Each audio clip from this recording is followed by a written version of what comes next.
Hey man, hey Brian Ben Bilal, come back at you with another edition of this Boomer's Logic. Hey man, if you haven't already, go to the channel, like, subscribe, hit the bell for notifications. It's Brian Ben Bilal, Boomer's Logic.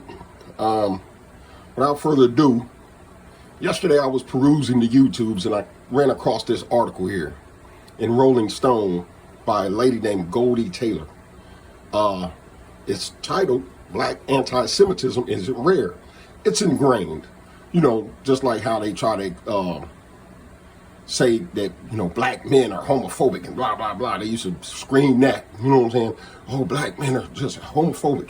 Every time you get a chance, and this is the black woman here, every time you get a chance to come to the defense or aid of another nationality, you throw your own men under the bus so quick. Yeah, that's her, good old mulatto.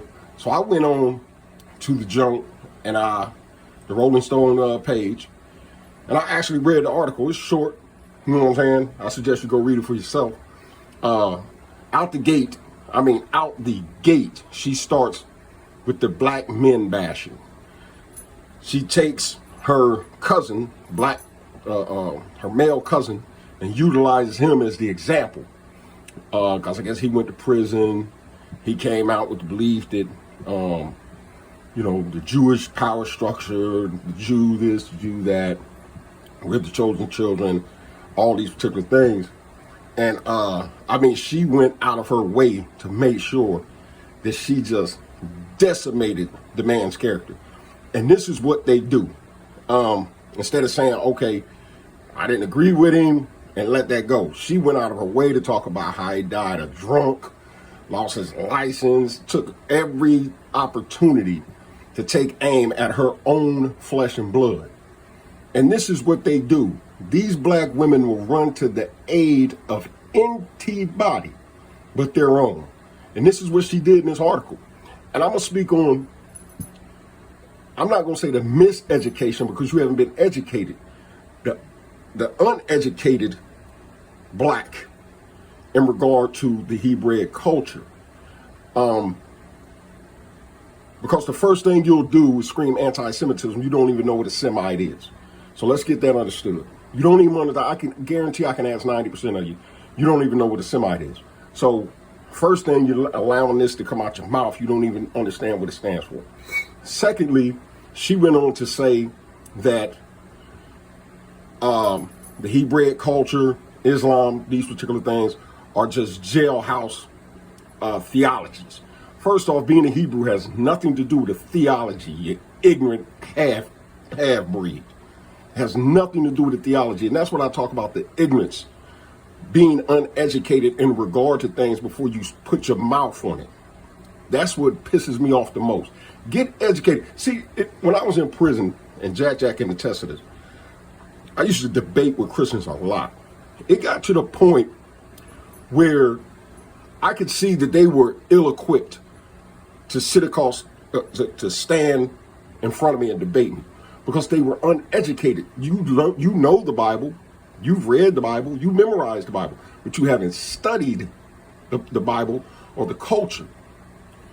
So with people like them, Christians and women like her, I would never sit and talk to you about these things because what you want to do is you want to convert somebody into the way that you think and see things.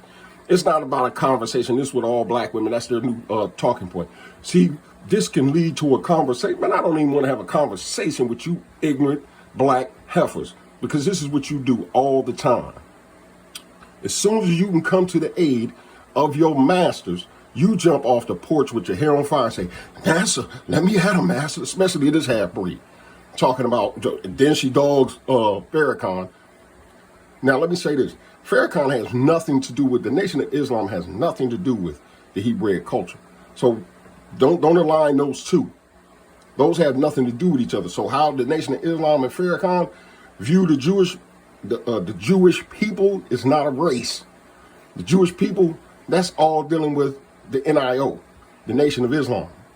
Don't take their views and mix them up with the views of Hebrews. Now, we do have Hebrews that hold fast to the fact or believe that the white man is the devil, and they stand on that. You know what I'm saying? Now, we all don't believe that. We all don't believe that. Don't get that misunderstood. That's just an opinion or a theology in this particular instance. An opinion or a theology. All Hebrews don't adhere to that. And I'm not trying to make a defense for us, but at the same time, I'm talking about the miseducation and the uneducated mind who sets out to try to destroy a cultural thing, who attacks at every end, and you don't even know what the hell you're talking about. When I read this, I said, she don't even know what she's talking about. Talking about it's a prison theology. First, get theology out of the question. Secondly, it didn't birth and begin in prison. If you go over to the continent of Africa, you see black Hebrew Israelites or black Jews, or what they call them, over there and been over there for hundreds and thousands of years. They've been there, who practice the culture, know exactly where they're coming from. The black Jew of Ethiopia is the most famous of those. Of course, when the Ashkenazi Jew or the European Jew found out about the Ashkenazis, the Ethiopian Jew, they ran and swooped most of them up and took them and used them as manual labor over there to build the infrastructure of Israel, and then shoved them in ghettos. Yeah, this is what they did. But, kind of to hide them so people would not understand or know about them. But I digress on that point. This is why when people like her speak and write articles like this, all you're doing is attacking your own people, showing that you will do anything for a crumb off your master's table.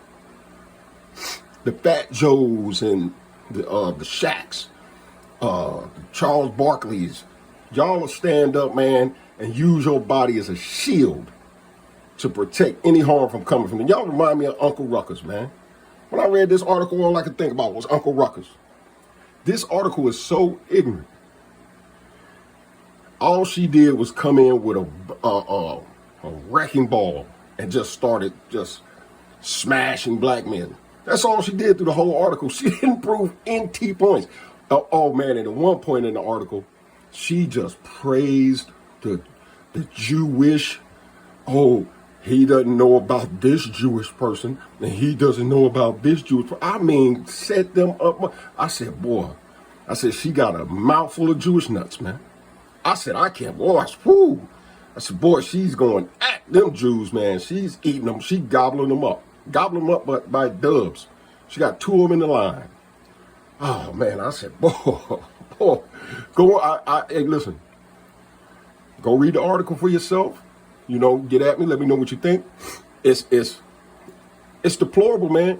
Every time a black man opens his mouth, the first thing that a European is going to use is his own people. And right now, what is in vogue, what's popular, is using black women to come in and stomp them out.